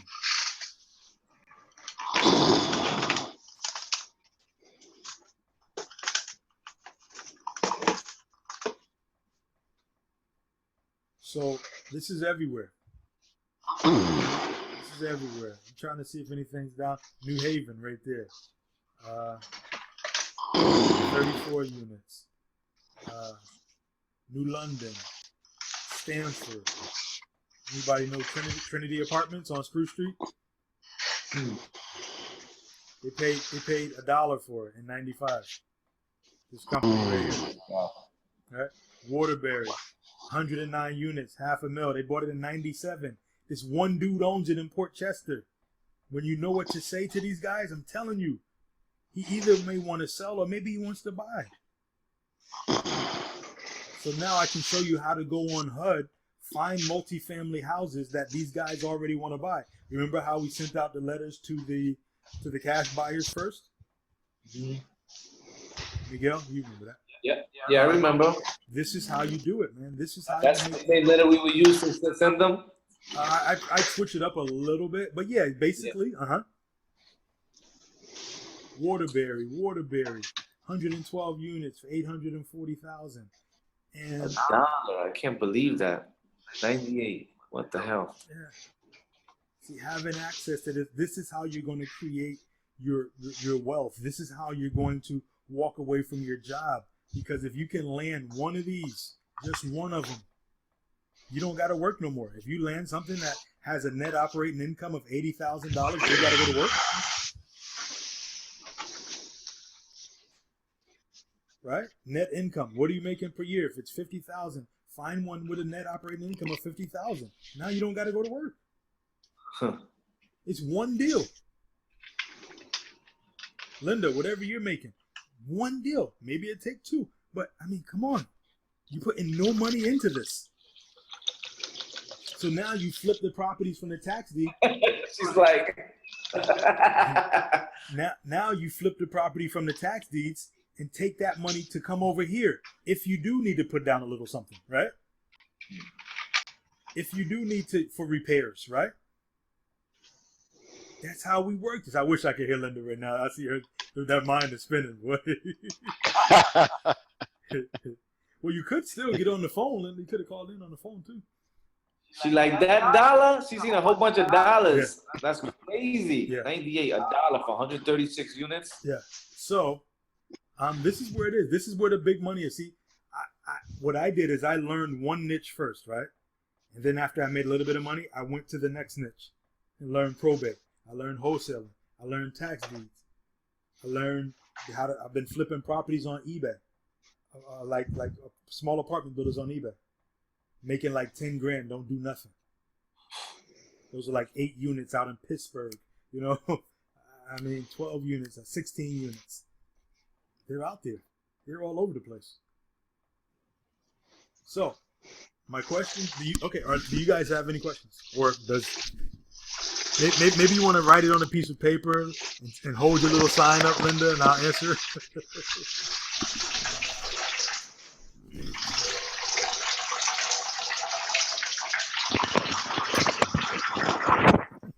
Yo, Al, what's going on?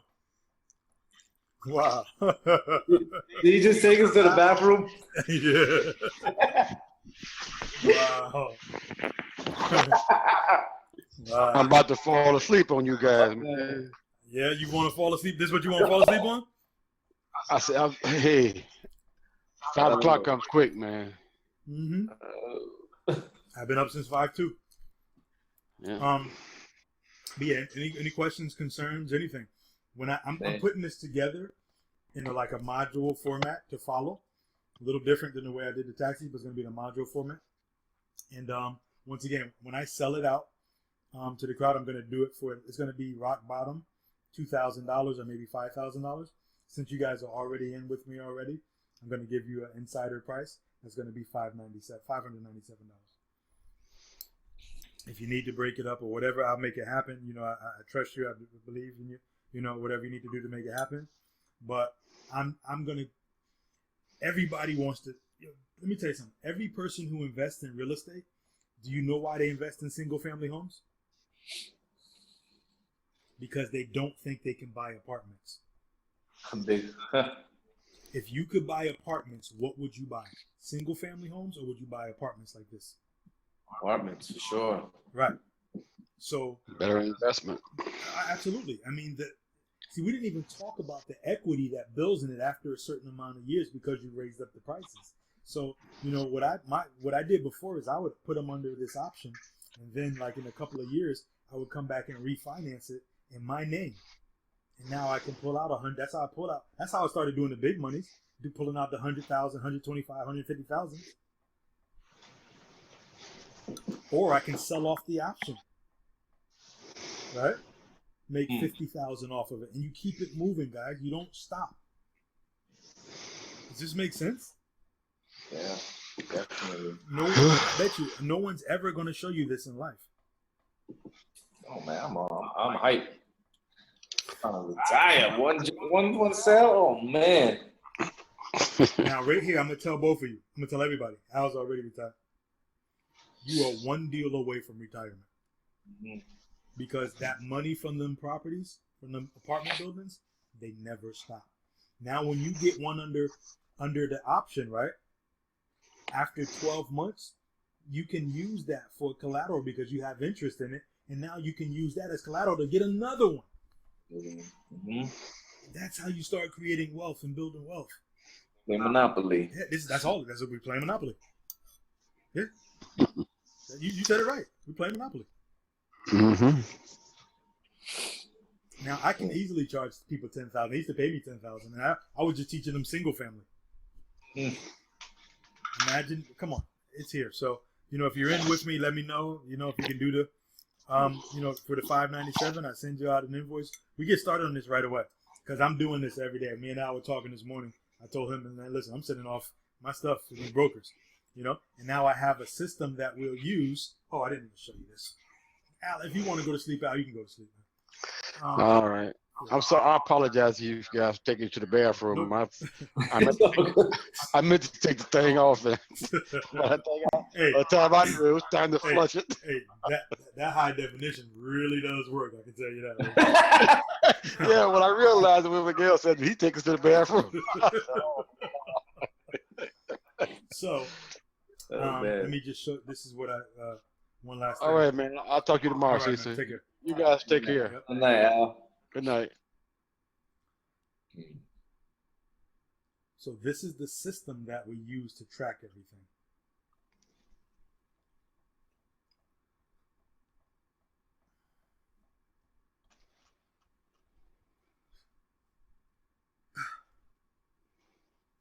Log again over here. You're going to be like, whoa, everything stays together. Everything, this is how I stay on top of it. This is how one person can stay on top of hundreds of deals. This is what I use to track everything. So, as you can see, this is the pipeline of properties that I put in today. See the date? I went out and did my driving for walk. I actually walked because I run and walk. So when I went out today, I found all of these properties. Now, these are single families, right? But they look empty, tall grass, all that stuff. This is something you guys could be doing, right? So let's just click on one here. And all of the things from the apartments that we're reaching out, we're going to come back, put them into this system. And this system does everything. It has seller scripts, has all the forms in it, maintenance, paperless office, photos, tasks, deal analyzer, rehab planner, repair estimator. Everything that you need for real estate is here. All right. So let's just say, okay, so I put this in earlier, and it tells me who the owner is of the property. It gives me all the specific. It just pulls it up right in front of me. All right. I'll give you a quick example. I add a property. Hey, Linda, I can't hear you. Miguel, give me the address of your investment property. 152 Main Street, Norwalk, Connecticut.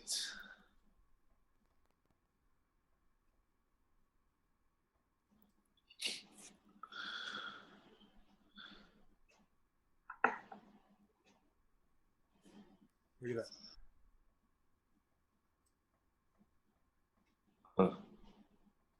Now watch this. So when you're getting these leads back from the brokers, you enter it into this system. Everything is tracked that we do, right? And it's linked to you, to your name. As you see, like, okay.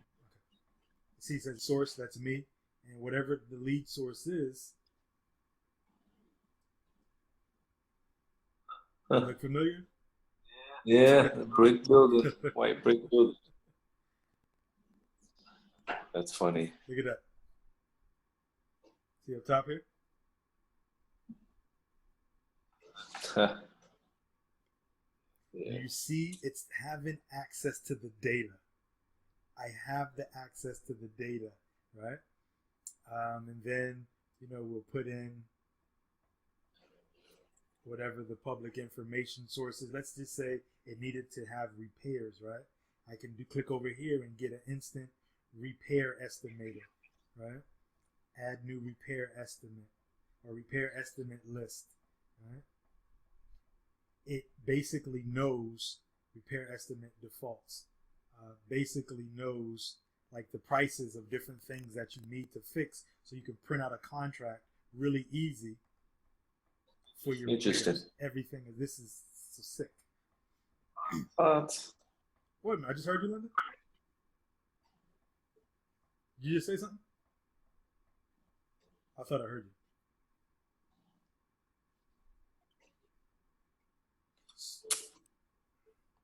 So it's so much stuff. I don't want to keep you guys up late all night, but it helps when you have the right. So this is program. This is honestly when people wonder like, well, how you make all that money, man, by yourself.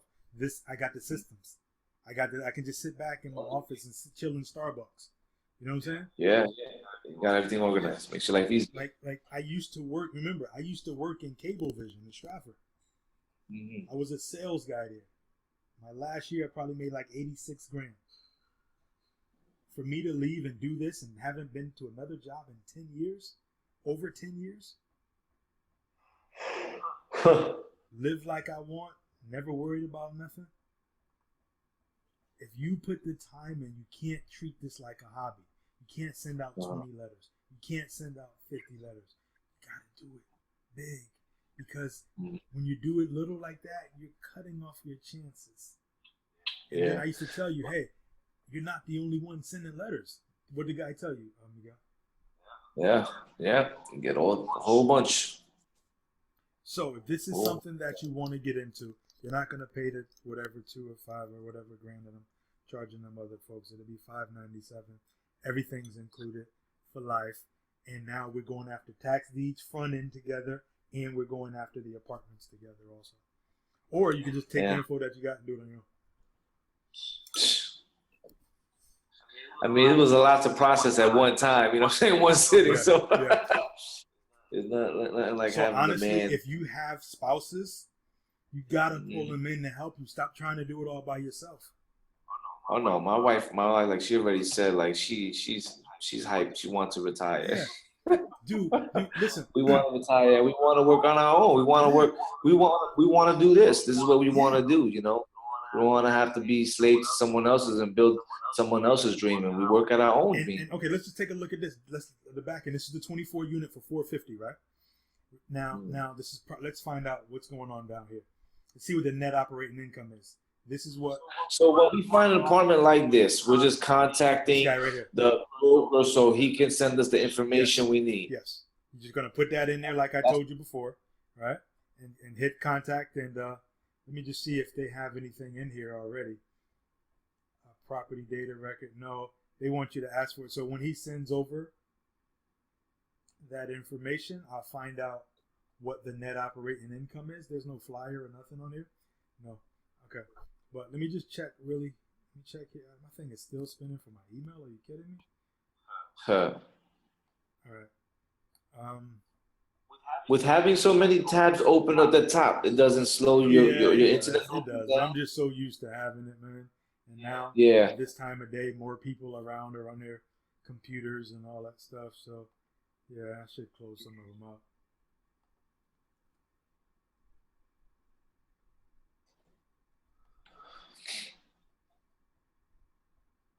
You gotta start reading stuff like this too, yo. I'm reading this right here. $50 billion man. How to make your first 100 million. This guy Dan Pena. If you ever get a chance, go to his website. He gives away free information. DanPena.com. Right there, DanPena.com. I studied billionaires. This dude is worth like $50 billion.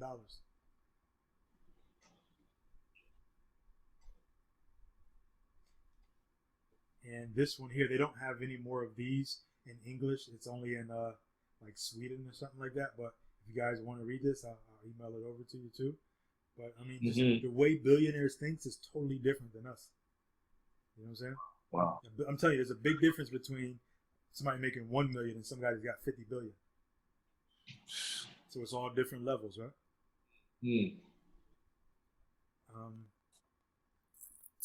Yeah. So you'd find out what I want to see if just something has so you can really see the net operating income. You can see one deal you can walk away with.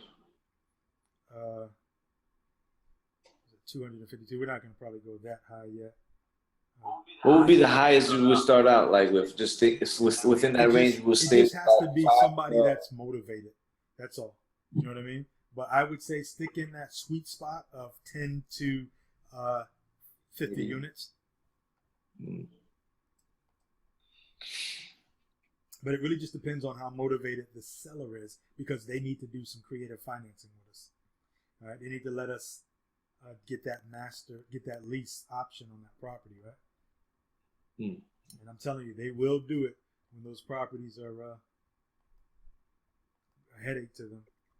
Let me just find something decent. And they've been in it so long. Yeah.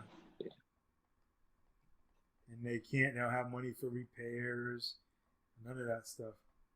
All right, look at this. This is a 96 unit right here. They're asking 1.9. I just want to see if they have anything about the details.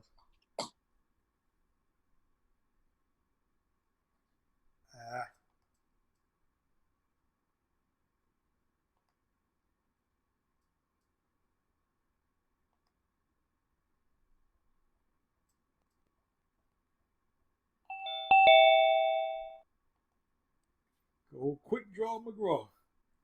Yo, safe. Quick draw McGraw. Sheriff Bing Bing Ricochet Rabbit. Okay, so this is 96 units. See if they have anything.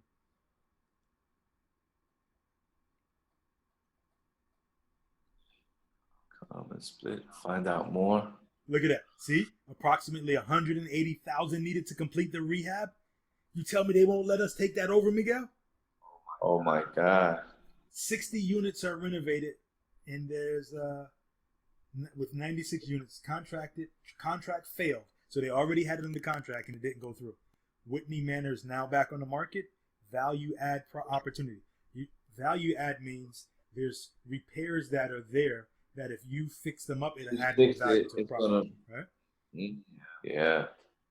So this, I'm definitely, you know what? See, make sure you set up your loop nets regardless if you're going to watch the property, right? And then you can contact them, set up a folder for them, right? Now I'm watching that.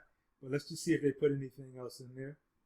So just find out more info at the top. Yeah, but normally they may put something else down here too.